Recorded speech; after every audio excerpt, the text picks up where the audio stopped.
Halo teman-teman semua, selamat datang di EduTech Labs Podcast. Jadi kenalin, nama aku Nimas dan ini ada Kak Denny.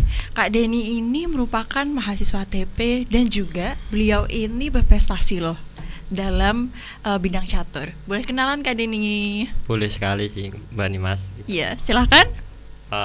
Perkenalkan ya, nama saya Yanuar Denny Prayoga dari TP 19. Ya, kata 19 ya. Ya, betul sekali. Oke, sebelum kita tanya-tanya ke hal yang lebih serius, aku ada pertanyaan check in dulu nih. Ya. Pertanyaannya itu, jika kamu bisa menjadi hewan, kamu ingin menjadi hewan apa? Dan apa alasannya? Boleh dari Kak Denny atau aku dulu? Dari Mbak Nimas dulu aja ya. Oh, dari aku dulu. Kalau aku sih pingin jadi kupu-kupu. Soalnya kupu-kupu itu cuma hidup 2 minggu. Jadi aku pengen ngerasain gimana menghargai hidup cuma 2 minggu gitu. Terlalu dalam sekali kelihatannya. Iya, dalam banget. Oke, boleh gantian. Kalau saya sebenarnya pengen jadi naga. Pengen jadi naga. Iya. Naga hewan gak ya? Bukan. Hewan fiksi mungkin. Ya. Alasannya? Alasannya sesuai sio sih. Sio saya kan naga emas. Jadi saya pengen jadi naga karena dipandang orang tuh seperti gitu wah ya? gitu. Oke. Ya kan emang itu naga tuh paling jago biasanya ya. Terus kan Kak Denny ini kan jurusannya TP nih. Yeah. Kenapa dulu milih TP? Kenapa enggak olahraga, mungkin kan jago catur? Alasannya dulu enggak ambil olahraga karena gengsi sih sebenarnya. Gengsi. Ya, Why? Gengsi karena pandangan orang, paradigma orang kan ke atlet tuh pasti ketika lulus dari sekolah menengah atas itu akan ke olahraga. Dan itu pasti dijamin lah, untuk jamin mereka pasti masuk. Saya ingin membuktikan kalau saya tuh bisa masuk di beda jurusan dan pakai jalur tes, bukan jalur prestasi waktu itu. Jalur tes ya berarti ya masuk TP ya. Oke. Jadi mungkin alternatif selain TP gitu ada nggak? Alternatif selain TP dulu saya ngambilnya ke IT. Keren. Jadi tetap teknologi gitu ya, Bang? Iya, berhubungan dengan teknologi lah teman. Ya, kok bisa tertarik sama hal teknologi itu gimana awalnya? Dari dulu sih, dari memang kecil saya suka nonton film hacker sebenarnya kan. Film hacker. Oke, film hacker. Alasannya sebenarnya itu. Dan yang kedua memang banyak saudara saya yang dari teknologi lah. Mereka bekerja di bidang teknologi, jadi saya terinspirasi dari mereka. Oke, keren.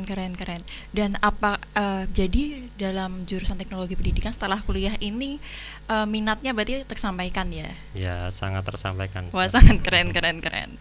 Terus untuk pengalaman nih, kita udah mulai masuk ke spesialisasinya Kak Denny. Untuk pengalaman yang paling berkesan pas main catur itu di mana?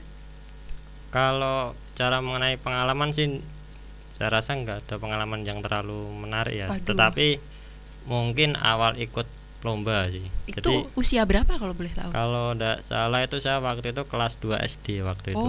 Kelas 2 SD. Nah, itu awal saya pertama kali ikut lomba dan awal mendapat hadiah waktu itu. Tapi bukan hadiah sebagai juara sebenarnya. Hadiah menjadi peserta terkecil waktu itu. Iya, partisipan. Iya, peserta terkecil karena waktu itu awal ikut turnamen itu langsung di kelas master senior waktu itu. Wow, keren. Berarti dulu pas waktu kecil itu latihan sendiri atau diajarin keluarga mungkin? Dulu otodidak sih sebenarnya, karena di dekat ibu saya kan seorang pedagang ya. Jadi mereka itu kalau pagi sampai sore kan selalu di warung, dan di depan warung itu pasti ada yang bermain catur. Nah, setiap hari saya nonton mereka bermain dan akhirnya tanpa disadari sih bisa sendiri. Waktu itu cara melangkah kuda seperti apa, pion seperti apa. Kemudian setelah itu mereka pun juga ngajari lah ke saya bahwasanya bermain catur tuh kayak gini nih loh, cara melangkahnya kayak gini. Nah, dari itu mulai ada rasa tertarik lah dari permainan catur itu sendiri. Oke, jadi kan mainnya pas itu bareng ibu ya berarti. Itu pertama kali main catur itu berarti sama di sekitar situ juga berarti? Iya, mulai dari TK dulu. Itu langsung menang atau kalah dulu? Ya pasti langsung kalah sih. Nggak mungkin menang dulu. Oke, jadi dari kalah dulu. Terus kalau boleh tahu pas itu kan lombanya waktu kelas 2 SD ya? Iya. Kelas 2 SD itu yang ngasih tahu gimana? Atau ada pengumuman dari siapa gitu? Dulu itu karena saya juga ikut sekolah catur, jadi tahu ada perlombaan gitu. Sekolah catur itu kayak les atau sekolah? Kayak sekolah umum sih. Sekolah umum tapi spesialisasinya ke catur ya. Catur. Keren.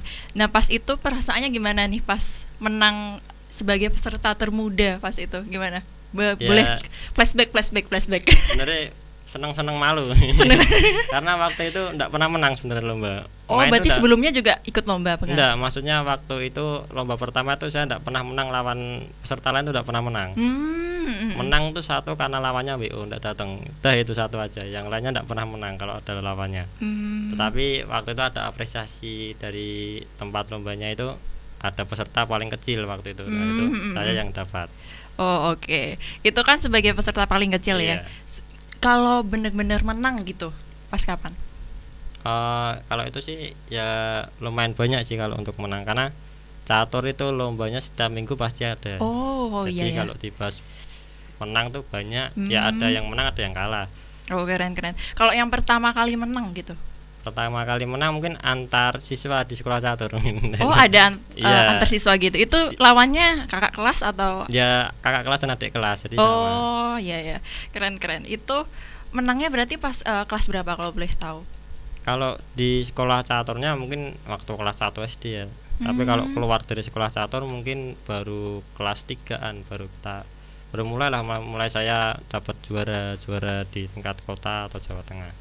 Oh iya, aku baru tahu sebenarnya kalau ada namanya sekolah catur gitu. Itu berarti setiap hari itu latihan catur gitu atau gimana? Enggak setiap hari, seminggu 2 kali. Berarti sisanya tetap sekolah kayak biasa gitu? Iya, dan itu pun waktunya sore kok, kan jadi enggak mengganggu waktu kita sekolah.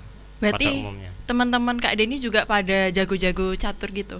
Ya waktu itu Kak, sekolahnya beda, bukan sekolah jadi ada tempat sendiri buat sekolah catur. Kayak eskul gitu? Iya, kayak eskul tapi kayak beda tempat. Namanya Sekolah Catur Utut Adianto. Oke. Boleh. Itu berarti keren banget, aku baru tahu malahan ya. Itu berarti di Semarang ya? Iya, di Semarang. Kalau untuk saat ini masih keep in touch gitu nggak sama sekolah catur itu? Masih sih sampai sekarang, dan kemarin juga ada kita untuk alumni ya, terutama alumni masih ngajar juga beberapa yang di sana, dan kita di sana dituntut harus mendidik untuk atlet yang muda supaya bisa menggantikan lah yang seniornya kan. Namanya kita permainan olahraga ya, semua itu kan pasti ada batas waktunya. Tidak selalu kita harus di atas terus, pasti ada downnya, fase down. Nah itu bagaimana cara kita mendidik yang di bawah lah, melalui sekolah catur itu kita contohkan lah, seperti ini nanti yang di kelas atas atau yang permainan tingkat atas gini loh mainnya. Jadi mereka udah terbiasa itu sih. Oke, keren. Nah berarti Kak Denny ini pernah itu ya, ikut mungkin kejuaraan di tingkat nasional gitu? Iya pernah. Kalau boleh tahu gimana tuh perasaannya atau gimana pengalamannya? Ya sebenarnya biasa aja sih, karena sering mewakili lah waktu itu, karena lawan di tingkat Jawa Tengah itu sebenarnya itu aja waktu itu. Tetap muter berarti ya. Jadi kita sudah tahu kemampuan mereka segini, jadi kita hanya nyiapin beberapa orang lah mungkin, dan sering mewakili sih. Jadi kalau perasaan ya biasa aja kalau nasional. Kalau internasional mungkin pernah waktu itu di Malaysia waktu itu. Di Malaysia berarti ngelawannya itu pemain Malaysia juga? Enggak, itu waktu itu umum sih. Jadi ada dari Cina, ada dari Eropa pun ada beberapa yang ikut. Berarti ngelawannya pemain dari luar negeri semua. Dari luar negeri semua. Itu kalau main catur gitu ada kendala bahasa gitu ya sih atau enggak? Enggak sih, karena kita dalam permainan catur enggak diam aja ya. Diam aja ya. Takut mengganggu konsentrasi kan. Ya benar sih, benar. Nah, ini kan berarti Kak Denny ini kan juga mahasiswa juga ikut main catur juga. Nah, itu tuh gimana nih? Apa pembagian waktunya kira-kira gimana? Kalau pembagian waktu sih sebenarnya susah ya. Kita harus bisa memilih antara akademik sama prestasi. Jadi kita harus bisa menentukan yang mana yang mau dipilih. Kalau kita dua-duanya untuk dibagi itu tidak mungkin bisa, pasti ya. Karena dari pengalaman saya pribadi, teman-teman saya yang memfokuskan keduanya itu pasti tidak jadi ke atasnya. Jadinya tanggung lah. Jadi harus salah satu yang kita prioritaskan dulu. Mungkin dalam mungkin satu waktu itu harus salah satu jadi prioritas ya. Oke. Atau mungkin Kak Denny punya pengalaman itu mengalami kendala dalam manajemen waktu atau mungkin lupa ngerjain tugas kayak aku? Ya itu sering sih. Terutama BC biasanya kalau itu nilai banyak yang tidak keluar sih. Tapi memang itu resiko dari karir dalam olahraga seperti itu, semua sama. Pasti kendala di nilai sekolah itu umum hal yang terjadi. Oke. Kebetulan berarti Kak Denny ini circle-nya kan berarti pemain catur juga ya, kurang lebih. Itu gimana pas tahu Kak Denny masuk jurusan TP gitu? Ya mereka pada tanya sih kenapa masuknya kok TP enggak olahraga. Pada gitu juga ya. Rata-rata kan anak UKM ya kan, kebetulan saya kan dekatnya sama anak UKM. Mereka tuh PCKR, PKLO. Kok kenapa saya ngambilnya TP?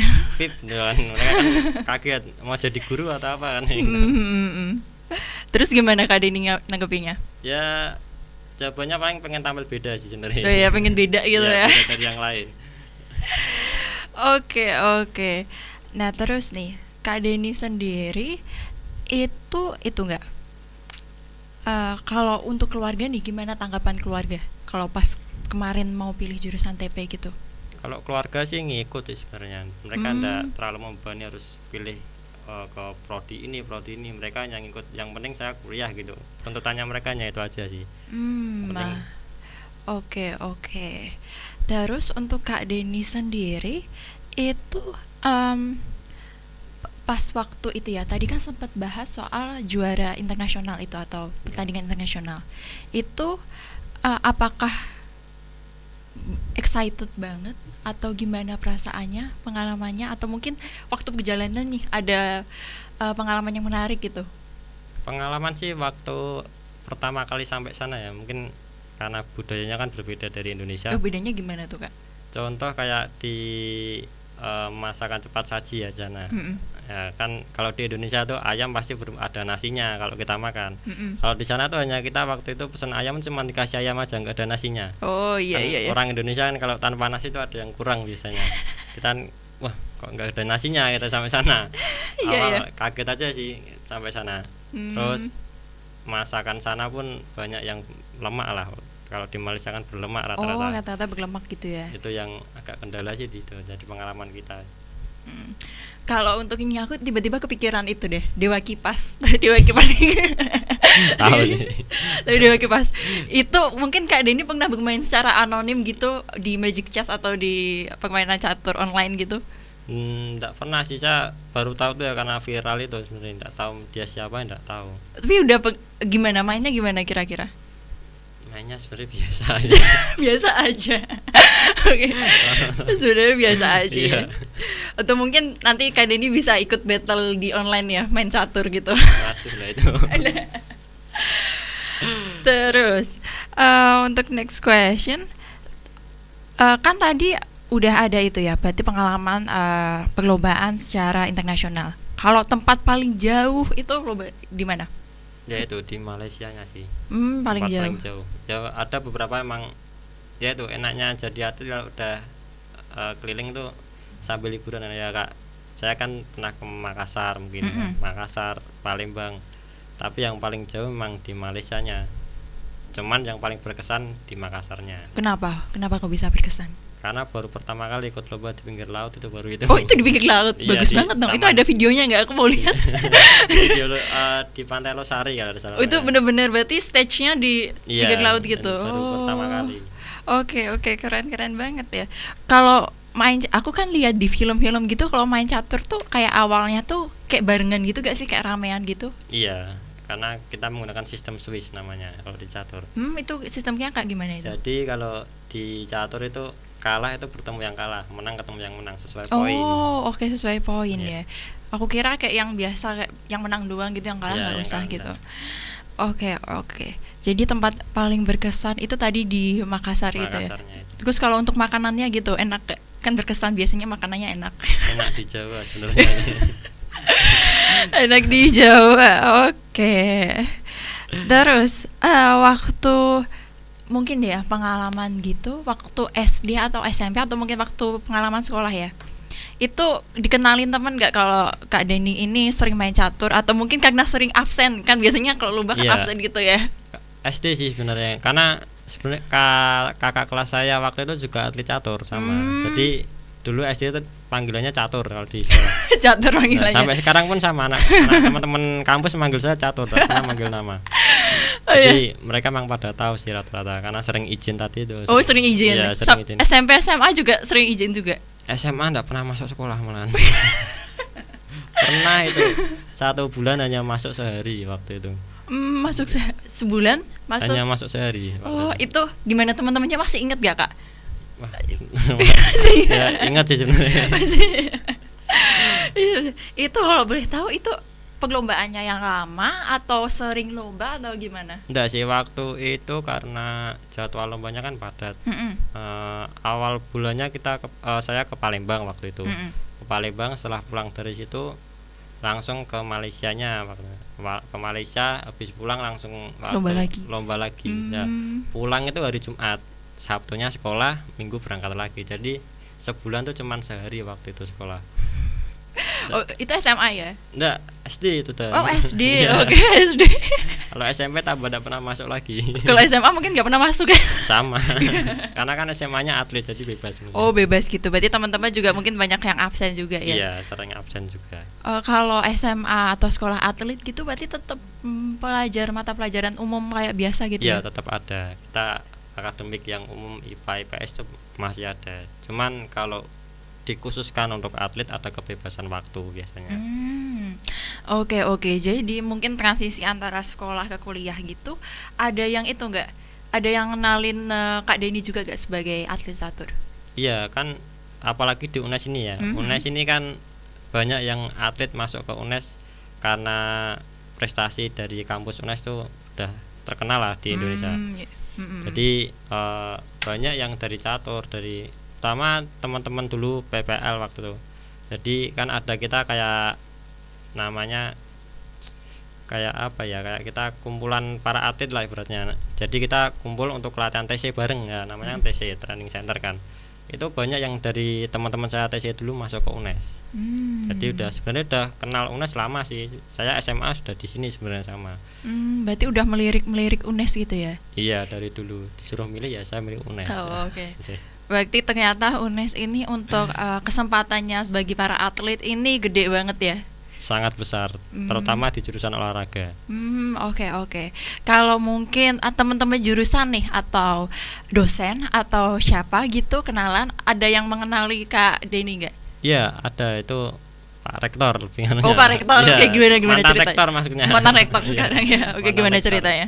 Dia itu caturnya jago, saya akui jago. Pak Fatur Rahman tuh jago catur. Jago catur. Anak-anak UKM sering kalah sama dia. Wow. Dulu dia itu apa ya, kalau pemain yang tidak terlihat ya. Kalau biasanya kan anak-anak kan ngeremehin, kalau ketemu dosen-dosen kan agak ngeremehin. Waktu UNES Fair kalau tidak salah itu Pak Rektor, Pak mantan Rektor ya, Pak Fatur itu datang ke UKM catur waktu ke stand. Mereka ngajakin lah main-main anak UKM catur mana yang jago. Pak Fatur, ini yang jago Pak. Akhirnya diajak main lah, banyak yang kalah semua rata-rata kan, karena saya tahu kan saya tidak mungkin main sama Pak Fatur karena udah 3 kali main sama beliau kan. Jadi tahu lah Pak Fatur tuh mainnya gimana. Saya akui jago, banyak anak UKM yang kalah sama Pak Fatur. Oke, keren banget. Kalau boleh tahu, ini aku habis terlintas pertanyaan ya. Kalau kan berarti waktu sekolah itu harus kayak manajemen waktunya gitu kan harus bagus ya. Itu untuk itu Kak Deni apakah mengurus itu sendiri atau mungkin ada keluarga atau teman gitu yang bantu? Sendiri sih semua, karena di rumah pun orang tua kan pada kerja, jadi kita udah sendiri, sekolah sendiri, kita ngaturnya sendiri. Wow, keren, manajer diri sendiri ya. Sampai sekarang juga berarti. Sampai sekarang. Wow, keren. Kalau mungkin ya ini selain catur, itu suka olahraga apa? Sebenarnya banyak yang suka, karena memang sporty. Ya, seneng lah olahraga itu. Tapi yang di selain catur itu bulu tangkis yang paling seneng. Bulu tangkis. Kalau boleh tahu gimana nih awal-awal suka bulu tangkis gitu? Karena bapak saya pemain bulu tangkis. Oh ya. ya. Mudanya pemain bulu tangkis. Mudanya pemain bulu tangkis. Berarti sekarang juga masih sering main badminton gitu? Iya, masih sering main, sama bapak juga sering main kok. Oke. Kalau untuk itu apakah teman-teman dari circle catur juga teman-teman dari juga masuk ke circle badminton juga atau sering main bareng gitu atau gimana? Lebih tepatnya teman-teman circle kampus sih sekarang. Oh, kampus ya? Iya, pada ikut badminton ya, cuman fun match lah. Oke. Balik lagi ke pertandingan catur nih. Ada nggak reward atau hadiah gitu yang berkesan gitu? Atau mungkin nggak harus hadiah dalam bentuk material atau apa, atau mungkin bisa kenal siapa, atau mungkin ada idola Kak Denny nih di situ, atau ada gak? Kalau idola sih di catur tuh nggak tahu ya, dari dulu nggak pernah ngeliat di sosok idola. Mungkin ada dari luar tapi bukan di Indonesia. Itu pun sebenarnya mana nggak jago, tapi nggak tahu kenapa kalau lihat mainnya tuh suka aja. Namanya Sergei Karjakin, itu grandmaster asal Ukraina. Asal Ukraina. Itu dulu sukanya dari kapan? Itu dari waktu pertama kali sekolah catur. Karena dikenalin juga gitu. Ya, dulu kan kita juga diajar sama guru saya. Kita disuruh lihat partai-partai ini pemain yang kelas dunia. Nah, kita nanti suruh memilih lah bagaimana yang sesuai dengan minat kita. Karena di catur itu kan ada tipikal gaya main. Ya kayak sepak bola sebenarnya. Ada offensive, defensive, possession. Nah, sama di catur juga ada seperti itu. Makanya kita disuruh lihat pemain-pemain kelas dunia biar kita tahu yang saya suka tuh di mana sih gitu. Oke, berarti kalau semisal dikasih kesempatan ketemu nih, atau mungkin lihat pertandingannya live secara langsung gitu, pingin banget gak? Ya sebenarnya enggak terlalu juga.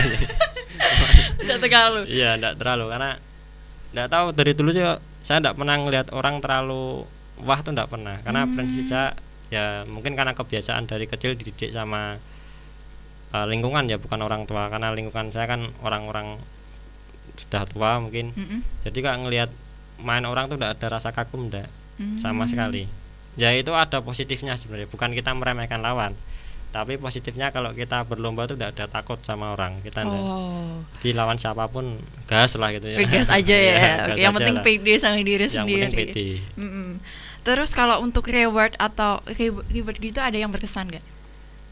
Dalam bentuk apa? Hadiah atau? Bisa hadiah mungkin? Hadiah mungkin baru 2018 kemarin sih, yang lumayan gede ya? Iya, lumayan besar lah. Oke, kalau untuk mungkin tokoh-tokoh di Indonesia gitu pernah sempat ketemu gak? Ya Pak Utot itu yang punya, yang saya dulu sekolah catur di beliau itu namanya Utot Adianto. Beliau tuh Grandmaster Indonesia. Oh, Grandmaster, aku tahu Grandmaster. Oke. Itu gimana? Saya sudah beberapa kali sih ketemu sama dia, 4 kali atau 5 kali, tapi tidak pernah menang waktu itu. Oh, pernah ketemu main gitu? Karena dulu tuh setiap tahun ada ulang tahun sekolah. Nah, sebelum ulang tahun tuh beliau mesti datang untuk, jadi mungkin kamu tahu Kak, catur orang satu lawan orang banyak gitu kan, namanya kan simultan. Oh iya tahu. Jadi Pak Oto tuh dulu gitu, kalau datang dia sendirian lawannya banyak. Nanti dipilih beberapa yang paling, menurut dia paling pintar siapa. Nah itu nanti dapat reward tersendiri, rewardnya beasiswa biasanya. Wow, keren. Berarti bisa ketemu, berarti beliau ini salah satu tokoh yang kayak dijadikan apa ya, dilihat sama Kak Denny gitu. sangat di Indonesia hormati, mungkin. Oh iya. Kalau mungkin ada yang lain, tokoh yang lain di Indonesia mungkin. Pelatih saya sih. Pelatih saya. Oke. Boleh disebutin namanya mungkin? Pak Marwanto dan Pak Gunawan. Berarti beliau-beliau ini yang ngajarin Kak Denny juga dari dulu? Iya, kalau dari dasar tuh namanya Pak Gunawan dulu yang ngajarin, dan Pak Kiki. Tapi kalau untuk sudah menengah ke atas itu namanya Pak Marwanto. Beliau Master Nasional Indonesia. Oh, Master Nasional. Gitu, gimana, keren-keren banget ya bisa tanding sama Grandmaster, sama Master Nasional juga. Terus mungkin teman-teman Kak Denny juga ada itu enggak yang mungkin juga berkecimpung nih di dunia catur, yang mungkin kayak banyak orang tuh harus tahu gitu? Iya, banyak sih. Dan sekarang kan juga khususnya di Semarang ya. Catur Semarang kan sekarang banyak kepengurusan anak muda. Iya tah? Iya, jadi kita sebisa mungkin kayak menunjukkan bahwa catur tuh ada itu loh. Karena kan memang olahraga gitu ya, non populer kan. Dan kita biasanya orang melihat catur cuma di pinggir jalan atau di ya di tempat-tempat nongkrong lah, di kopian gitu. Tapi kita ingin menunjukkan kalau catur tuh ya bisa di hotel jadi untuk sekarang program dari Semarang sendiri ngadakan catur apapun semua di tempat-tempat yang cukup mewah lah, ndak harus kayak kita. Mungkin sama juga pandangannya sama sih, kayak catur tuh kayak olahraga kurang gimana gitu rasanya kan kalau dilihat ya. Tapi dari kita harus menunjukkan bahwa catur itu prestasi, karena kita juga sering menyumbangkan medali kok di internasional turnamen, sering tidak hanya olahraga lain aja tapi catur juga banyak. Dari SEA Games kemarin dapat perunggu atau perak kalau tidak salah, pon juga ada yang dapat. Jadi itu sih.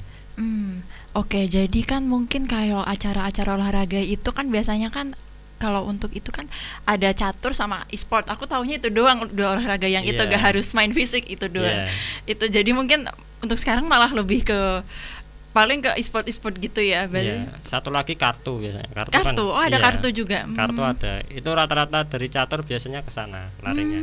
Kalau Mas Denny sendiri itu pernah nyoba main kartu atau gimana? Pernah sih, cuman kurang minat, adrenalinnya mungkin beda. Itu main kartunya gimana maksudnya ya? Nah itu sampai sekarang saya bingung. banyak teorinya sama Kak catur. Jadi bingung juga ya sama ya. Tapi ya banyak yang berhasil di sana. Keren, aku malah baru tahu sekarang. Oke, jadi mungkin kalau untuk kemarin nih ASEAN Games atau SEA Games gitu, apakah Kak Denny juga ikut mewakili atau? Kemarin enggak ikut karena seleksinya kan berat di sana. Oh, seleksinya cukup berat ya? Jadi lawan kita juga lawan pemain tangguh dari daerahnya masing-masing lah. Waktu itu enggak lolos seleksinya. Kalau mungkin sebelumnya gitu atau? Ya PON mungkin. PON ikut. PON ikut berarti Kak Denny memenangkan provinsi ya berarti ya? Atau Pro Jawa Tengah ya? Itu waktu usia atau kelas berapa? SMA waktu itu kalau PON. SMA. Nah SMA ini berarti bolos juga ya? Ya pasti. Ujian enggak ikut sih. Terus kalau untuk mungkin kan karena di sekolah-sekolah gitu kan juga sering bukan bolos sih, ya gak ikut, absen hitungannya, izin gitu. Itu gimana tanggapan guru-guru gitu? Karena SMA saya kan SMA atlet, jadi ya udah biasa sih mereka. Kita enggak masuk, mereka ya paling tahu oh ini lagi lomba, ini lagi latihan. Jadi enggak ada kayak ditanyain harus gimana. Tapi setelah itu mungkin ada jam tambahan tersendiri biasanya untuk atlet. Oke.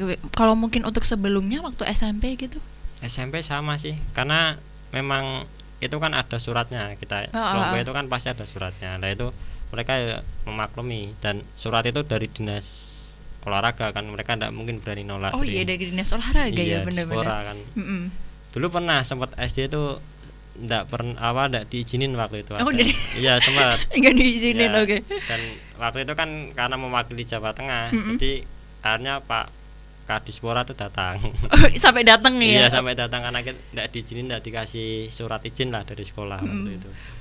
Berarti Kak Denny ini beneran aset bangsa guys. Aset bangsa. Oke, kalau untuk itu mungkin ya ini ya agak ringan-ringan. Selain catur mungkin Kak Denny suka mata pelajaran olahraga juga. Iya. Selain mata pelajaran gitu ada yang disukai juga gak? Mungkin modifikasi kayak otomotif lebih kan. Oh, otomotif. Iya, otomotif lebih suka ke otomotif. Motor, mobil tuh suka saya. Itu kalau sukanya dari kapan itu atau mungkin pelajar? SMP mungkin dari SMP, karena saya ya circle sih mungkin. Circle-nya kan anak-anak motor dulu. Oke. Ini nih untuk ini, karena aku juga gak bisa main catur, boleh gak spill trik and tipsnya main catur tuh apa aja? Trik and tips, perkuat mental. Perkuat mental. Kenapa harus perkuat mental? Karena yang utama itu mental. Oh iya, benar-benar sih ya, benar-benar. Sejago apapun kalian bermain, tapi kalau kalian nggak punya mental pasti kalah. Oke. Berarti tipsnya itu kita semua harus kuat hatinya. Iya, mental. Jangan takut lawan siapapun. Oke, sip. Nah, untuk ke akhir podcast kita kali ini, mungkin Kak Denny ada kesan pesan atau close statement buat teman-teman di luar sana yang juga mahasiswa TP atau mungkin masyarakat umum atau mungkin atlet-atlet muda catur juga. Boleh dikasih close statement? Kalau close statement dari saya, saran ya, jadilah atlet sekarang, karena atlet sekarang itu sangat dari pemerintah sangat diperhatikan. Apalagi yang terbaru ini untuk atlet yang minimal juara kota atau kabupaten akan dapat beasiswa sekolah sampai perguruan tinggi secara gratis. Jadi jangan takut bermimpi, teruslah berusaha itu. Oke, thank you Kak Denny atas jawabannya dan pengalamannya yang sangat keren banget ini. Mungkin teman-teman semua bisa menghubungi Kak Denny mungkin atau Instagram gitu boleh dibagi? Saya nggak punya Instagram, desa sebenarnya anak desa nggak punya Instagram, nggak punya Facebook. Atau mungkin bisa di searching di Google aja ya guys. Ya kalau itu ada. Searching di Google aja. Oke teman-teman semua, sesi kali ini sudah selesai. Besok-besok kita bakal ketemu lagi di EduTech Lab Podcast. Bye bye teman-teman semua.